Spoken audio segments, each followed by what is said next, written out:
ini juga jadi masalah ya. Semakin besar nih sekarang, terutama anak-anak Gen Z nih kan.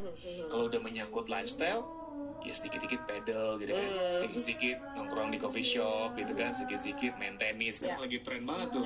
Ya boleh-boleh aja, tapi lu lihat dong kondisi keuangan lu kira-kira mampu nggak untuk menopang lifestyle lu itu gitu ya. Kalau nggak mampu ya disesuaikan gitu kan, atau kalau perlu ditahan, karena memang ke depan itu kita nggak pernah tahu kondisi akan lebih baik atau lebih buruk kan gitu. Betul, kita nggak bisa prediksi ke depan sih, sedetik ke depan juga kita nggak bisa prediksi ya akan terjadi apa. Tapi ada nggak sih semacam alarm ya untuk kita kayak mengidentifikasi bahwa oke, gue kondisi keuangan gue emang bener-bener dalam kondisi survival mode. Karena kadang gini, orang mungkin ngelaksanain perjalanan bulanannya, oke kayaknya gue pas aja nih, kayaknya lulus aja gue bulan ini, bulan depan pasti gue nggak akan jauh beda lah positioningnya. Tertiba-tiba misal di tengah-tengah ada orang tua sakit, ada ini sakit atau apa gitu ya. Terus kemudian tapi tetap aman juga nih, tetap berhasil juga dilewati ternyata.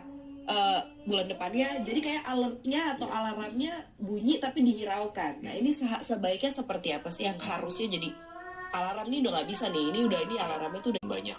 Itu alarm pertama. Walaupun lu masih kuat bayar cicilan, tapi kalau tiap bulan cicilan lu makin meningkat, itu udah tanda bahaya tuh. Karena dari bulan ke bulan otomatis beban lo akan terus bertambah gitu. Jangan dianggap remeh nih.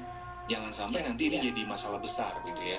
Itu alarm pertama. Alarm kedua, kalau udah dalam bulan ke bulan, apalagi lebih dari 3 bulan, cash flow lo defisit, minus.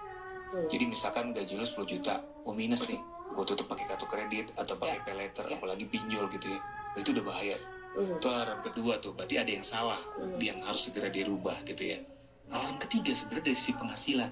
Ketika penghasilan lo dari tahun ke tahun bertambahnya nggak signifikan, apalagi nggak bertambah, itu bahaya lo. Karena inflasi itu tiap tahun nambah, gitu. Jadi jangan sampai. Tapi rata-rata itu sih poinnya itu. Jangan sampai lo berada di zona nyaman, gitu. Yang penting gue santai kerja, atau gue enak gitu.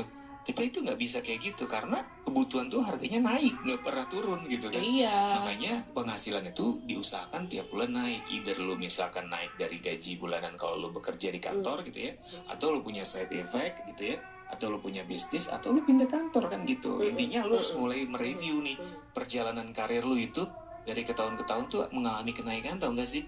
Kalau let's say udah 3 tahun atau 5 tahun lu stagnan penghasilannya, berarti ada yang salah. Karena beban lu semakin besar tapi penghasilan lu tetap gitu. Apalagi kalau udah dalam lebih dari 5 tahun ya, itu bahaya tuh. Karena nanti mau gak mau ke depan itu pasti lu akan mengalami defisit. Karena kebutuhan tuh tiap tahun naik tanpa disadari, pelan-pelan. Walaupun tadinya misalkan lu gaji lu taruhlah 10 juta, aku masih sisa 2 juta nih tiap bulan.